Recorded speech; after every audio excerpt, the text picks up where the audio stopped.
আসসালামু আলাইকুম ভিউয়ার্স, এই মুহূর্তে ব্রেকিং বিষয় নিয়ে হাজির হলাম। রীতিমতো চমকে যাবেন এবার। শেখ হাসিনা এবার চিন্ময় দাসের মুক্তি চেয়ে কিন্তু বিবৃতি দিয়েছে। সেই সাথে বাংলাদেশের যে বর্তমান পরিস্থিতি সেটা নিয়েও তিনি কথা বলেছে।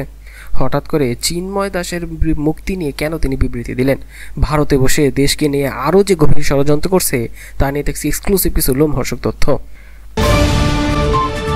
এরপর জানিয়ে দিব এবার কিন্তু স্বৈরাচার মুক্ত করেছি, এখন সময় দেশ গড়ার, এমন বার্তা দেশবাসীকে দিয়েছে তারেক রহমান। তারেক রহমান আরও কি তথ্য দিলেন? দেশের যে মানুষ এবার কিন্তু স্বৈরাচার মুক্ত হয়েছে, কিন্তু তারপরে এখনও সেই স্বৈরাচারের দোসররা দেশকে নিয়ে ব্যাপক পরিকল্পনা করছে। আরও কি তথ্য দিয়েছেন এই তারেক রহমান, তা নিয়েও থাকছে বিস্তারিত। এবং সবশেষে আপনাদের মাঝে জানিয়ে দিব হঠাৎ করে প্রধান উপদেষ্টার সংক্ষেপে বৈঠক করেছেন যমুনায় এই জামায়াতের আমির, এবং জামাত এবং এই ডক্টর ইউনূসের সাথে কি ধরনের কথা হলো, এই বৈঠকে কি বিষয় উঠে আসলো, তা নিয়ে থাকছে রিপোর্ট ভিডিওর শেষ অংশে। এতক্ষণ শুনছিলেন শিরোনাম, এবার বিস্তারিত। চলুন এবার আপনাদের মাঝে তুলে ধরি কি তথ্য দিয়ে বিবৃতি দিলেন শেখ হাসিনা। দেশের বিরুদ্ধে এমন ষড়যন্ত্র করছে তা কিন্তু রীতিমতো চমকে যাচ্ছে দেশবাসীরা অনেকেই। কেননা তিনি এবার দেশ ছেড়ে পালিয়েছে, তবে দেশ ছেড়ে পালিয়ে যাওয়ার পরেও তার প্রেতাত্মারা কিন্তু দেশ নিয়ে ব্যাপক ষড়যন্ত্র করছে, একের পর এক নানা ধরনের ইস্যু তৈরি করছে, এমনটা তথ্য দিচ্ছে সাধারণ জনগণ। এবার চিন্ময় দাসের মুক্তি চেয়ে তিনি বিবৃতি দিলেন। চিন্ময় দাসের মুক্তি কেন চাইলেন তিনি? হিন্দু উগ্রবাদী সংগঠন ইসকনের সাবেক নেতা ও বাংলাদেশ সম্মিলিত সনাতন জনগণ জোটের মুখপাত্র চিন্ময় দাসের মুক্তি চেয়েছেন গণঅভ্যুত্থানের মুখে ভারতে পালিয়ে যাওয়া সাবেক প্রধানমন্ত্রী শেখ হাসিনা। বৃহস্পতিবার 28 নভেম্বর আওয়ামী লীগের ভেরিফাইড ফেসবুক পেজ থেকে প্রকাশিত এক বিবৃতি তথ্য জানানো হয়।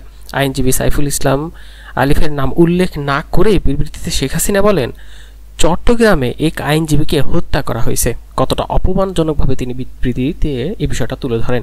এই হত্যার তীব্র প্রতিবাদ জানাচ্ছি। এই হত্যার সাথে জড়িত তাদের খুঁজে বের করে দ্রুত শাস্তি দিতে হবে। এই ঘটনার মধ্য দিয়ে চরমভাবে মানবাধিকার লঙ্ঘিত হয়েছে।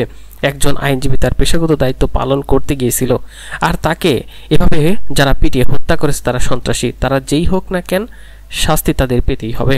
অন্তর্বর্তী সরকারের প্রধান উপদেষ্টা অধ্যাপক ডক্টর মোহাম্মদ ইউনূসকে অসাংবিধানিকভাবে ক্ষমতায় দখলকারী বলে উল্লেখ করেন ছাত্র জনতার গণঅভ্যুত্থানে ক্ষমতাচ্যুত সাবেক প্রধানমন্ত্রী শেখ হাসিনা। বিবৃতিতে তিনি বলেন, ইউনূস সরকার যদি এই সন্ত্রাসীদের শাস্তি দিতে ব্যর্থ হয় তাহলে মানবাধিকার লঙ্ঘনের দায়ে তাকেও শাস্তির মুখোমুখি হতে হবে। দেশবাসীর প্রতি আমি আহ্বান জানাচ্ছি, এই ধরনের সশস্ত্র জঙ্গিবাদের বিরুদ্ধে সবাই ঐক্যবদ্ধভাবে দাঁড়ান। সাধারণ মানুষের জানমালের নিরাপত্তা নিশ্চিত করা জরুরি। বর্তমান ক্ষমতা দখলকারী সর্বক্ষেত্রে ব্যর্থতার পরিচয় দিয়ে চলছে দাবি করে শেখ হাসিনা বলেন, নিত্য প্রয়োজনীয় দ্রব্যমূল্য নিয়ন্ত্রণ করতে ব্যর্থ, মানুষের জীবনে নিরাপত্তাও দিতে ব্যর্থ। সাধারণ মানুষের উপর প্রত্যক্ষ ও পরোক্ষভাবে এসব নির্যাতনের তীব্র নিন্দাও জানাই। চিন্ময় দাসের নাম উল্লেখ না করে শেখ হাসিনা বলেন, সনাতন ধর্মাবলম্বী সম্প্রদায়ের একজন শীর্ষ নেতাকে অন্যায়ভাবে গ্রেপ্তার করা হয়েছে, অবিলম্বে তাকে মুক্তি দিতে হবে। চট্টগ্রামে মন্দির পুড়িয়ে দেওয়া হয়েছে। ইতিপূর্বে মসজিদ, মাজার, গির্জা, মাঠ এবং আহমদিয়া সম্প্রদায়ের ঘরবাড়ি আক্রমণ করে ভাঙচুর ও লুটপাট করে আগুনে পুড়িয়ে দেওয়া হয়েছে। সব সম্প্রদায়ের মানুষের ধর্মীয় স্বাধীনতা ও জনমানের নিরাপত্তা নিশ্চিত করতে হবে। আওয়ামী লীগের অগণিত নেতাকর্মী, ছাত্র জনতা, আইন শৃঙ্খলা বাহিনীর সদস্যপ্রাপ্তদের বা সদস্যদের হত্যা করার পর চলছে হামলা, মামলা ও গ্রেফতারের মধ্যে হয়রানি। এসব নৈরাজ্যবাদী ক্রিয়াকলাপের তীব্র নিন্দা প্রতিবাদ জানাচ্ছি বলে বিবৃতিতে শেখ হাসিনা দাবি করেন। এই ছিল তার বিবৃতি। তিনি স্পষ্ট করেও তিনি বলেন, এই চিন্ময় দাসের মুক্তি, তাকে অপ্রয়োজনীয়ভাবে গ্রেপ্তার করা হয়েছে বা কোনো কারণ ছাড়া গ্রেপ্তার করা হয়েছে বলে শেখ হাসিনা বলেন, তবে যেটা কোনোভাবেই সত্য নয়। এবার তুলে ধরতে যাচ্ছি নতুন এক বার্তা এবার দেশবাসীকে দিয়েছেন তারেক রহমান। দেশের মানুষ স্বৈরাচারকে বিদায় করেছে, তবে এবার দেশ গড়তে হবে, দেশ গড়ার পালা। কি তথ্য দিলেন তিনি, তা জানতে পারবেন। বিএনপির ভারপ্রাপ্ত চেয়ারম্যান তারেক রহমান বলেছেন, আমরা দেশ স্বৈরাচার মুক্ত করেছি, এখন সময় দেশ গঠনের। আমরা শুধু মেধাবী ডাক্তার, ইঞ্জিনিয়ার থাকলে চলবে না, মেধা দিয়ে পেশাদার খেলোয়াড়ও তৈরি করতে হবে, এমন তথ্য দেন তিনি। বিএনপির এই ভারপ্রাপ্ত চেয়ারম্যান আরও তথ্য দিয়ে বলেন, আগামী দিনে মেধা দিয়ে ভালো পেশাদার খেলোয়াড় তৈরি করতে হবে, ভালো সাংস্কৃতিক ব্যক্তিত্ব তৈরি করতে হবে, এবং সেটাও করতে হলে আমাদের পরিকল্পনা করতে হবে, এমন তথ্য দেন তিনি। আগামীতে বিএনপি ক্ষমতা এলে যে খেলা দেশে বিদেশে জনপ্রিয়, এরকম 8 থেকে 10টি খেলাকে আমরা বাছাই করব। এরপর এই দেশের মাটি থেকে, এই দেশের সন্তানদের ভেতর থেকে যেসব খেলার জন্য ভালো খেলোয়াড় বের করে নিয়ে আসব, তাদের আমরা প্রশিক্ষণ দিয়ে আন্তর্জাতিক মানের করে তুলব, যাতে আমরা দেশের জন্য সম্মান বয়ে নিয়ে যেতে পারি। তারেক রহমান বলেন, আমাদের সমাজে একটা ধারণা আছে পড়ালেখা করতে হবে, পড়ালেখা করে ভালো ইঞ্জিনিয়ার ডাক্তার হতে হবে, আমাদের সামাজিক গঠন এরকম। কিন্তু আমি মনে করি একজন যার মধ্যে খেলোয়াড় হিসেবে মেধা আছে, তাকে যদি আমরা পেশাদার হিসেবে তৈরি করতে পারি তাহলেও সে তার পরিবারের সহায়তা করতে পারবে। তিনি বলেন, শহীদ জিয়ার ক্ষমতায় নতুন করে নামের একটি অনুষ্ঠানও চালু ছিল, যার লক্ষ্য ছিল বিভিন্ন বিষয়ে প্রতিভাবানদের খুঁজে বের করা। আগামীতে বিএনপি সরকার গঠন হলে প্রতিভাবানদেরও খুঁজে বের করে প্রশিক্ষণ দেওয়া হবে, এমন তথ্য দেন। সে সাথে মানুষ যেহেতু স্বৈরামুক্ত করেছে, আমাদেরও এখন দেশকে পুনর্গঠন করতে হবে, তিনি এমন বার্তা দেন। সেই সাথে তিনি আরও নতুন প্রজন্মকে উজ্জীবিতও করতে চান। তিনি বলেন যে এখন যে বর্তমান পরিস্থিতি, সেখানে কিন্তু কোনোভাবেই ফাঁদে পা দেওয়া যাবে না, আমাদেরকে আরও শক্তিশালী হতে হবে এবং আরও মেধা দিয়ে সামনের দিকে আগাতে হবে। এবং সবশেষে এবার তুলে ধরতে যাচ্ছি, রীতিমতো চমকে যাবেন এবার প্রধান উপদেষ্টার সঙ্গে এবার বৈঠক করেছে জামায়াতের আমির। অন্তর্বর্তী সরকার প্রধান উপদেষ্টা ডক্টর মোহাম্মদ ইউনূসের সঙ্গে বৈঠক করতে তার বাসভবনে যমুনায় গেছেন বাংলাদেশ জামায়াতের আমির ডক্টর শফিকুর রহমান। ঢাকা মহানগরের উত্তর জামায়াতের প্রচার মিডিয়ার সম্পাদক মোহাম্মদ আতিউর রহমান সরকার বিষয়টি নিশ্চিত করেছেন। তিনি বলেন, মতবিনিময় শেষে গণমাধ্যমকে ব্রিফ করে জানাবেন বিষয়টি। তবে যে বিষয়টা আজ করা যাচ্ছে, এই মতবিনিময়ের মাধ্যমে একটি কঠিন সিদ্ধান্ত হতে পারে।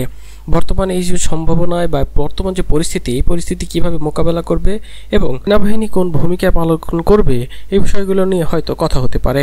তবে যে বিষয়টা ধারণা করা হচ্ছে, জামাত কিন্তু একটি অনেক বড় একটা সংগঠন এবং তারা চাইলে অনেক কিছুই করতে পারে।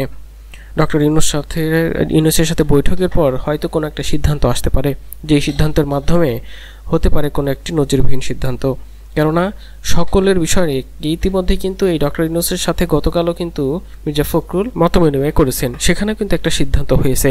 এখন এই জামায়াত আমিরের সাথে সিদ্ধান্ত করেই কিন্তু তারা পরবর্তীতে একটা ডিসিশনে যাবে, বর্তমান পরিস্থিতি মোকাবেলার জন্য তারা কোন পথে হাঁটবে। নির্বাচনের বিষয় তো এখন সম্ভব নয়, নির্বাচনের প্রসঙ্গেও অনেক কথা হয়েছে হয়তো, তবে নির্বাচন এখন দেওয়াটা কোনোভাবেই যুক্তিযুক্ত হবে না, নির্বাচন হতে হবে আরও 1-2 বছর পরে, এমনটা কিন্তু ভাবা হচ্ছে বা ধারণা করা হচ্ছে। এদিকে বর্তমান পরিস্থিতি সামাল দেওয়ার জন্যই কিন্তু তাদের সাথে সাক্ষাৎ হচ্ছে। সেনাবাহিনীর ভূমিকা, পুলিশের ভূমিকা, র্যাব সহ আরও যারা আইন শৃঙ্খলা রক্ষাকারী বাহিনী আছে, তাদের মধ্যে সকলের বিষয়ে সমন্বয় একটি সিদ্ধান্ত আসবে।